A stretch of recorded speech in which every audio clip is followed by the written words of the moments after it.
నాకు చిన్నప్పటి నుంచి మా అమ్మమ్మ గారైన పేరి ప్రభావతి గారు, అలాగే మా అమ్మగారైన రాణి పద్మప్రియ గారు ఇద్దరు కూడా నాకు చాలా గొప్ప స్ఫూర్తి. అలాగే మా నానమ్మ గారు అన్నపూర్ణ గారు. సో వీళ్ళు ఎందుకు అంటే వీళ్ళు they are very strong women. I'm very proud to say I come my family of very strong women. So నేను మా అమ్మమ్మ గారిని కూడా చూశాను. So they have outlived every one. వాళ్ళందరూ చాలా ఎక్కువ ఏళ్ళు బతికారు. అండ్ బతకడమే కాకుండా చాలా ఏంటి అంటే చాలా అద్భుతమైన జీవితాన్ని బతికారు, చాలా స్ఫూర్తిదాయకమైన జీవితాన్ని బతికారు.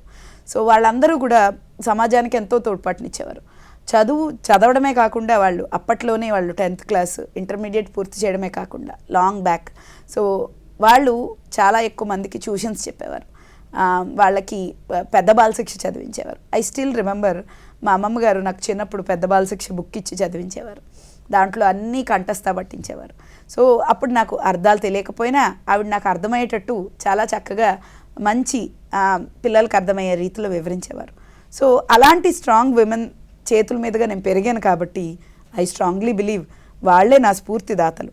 అది అయిన తర్వాత నేను ఇప్పుడు సమాజం నుంచి ఒక స్ఫూర్తిదాయకమైన వ్యక్తిని ఎంచుకోవాలి అంటే అబ్దుల్ కలాం గారని చెప్తాను.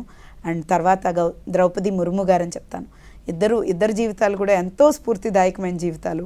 సో వాళ్ళ నుంచి ఎప్పుడూ కూడా will build our confidence, will build our motivation.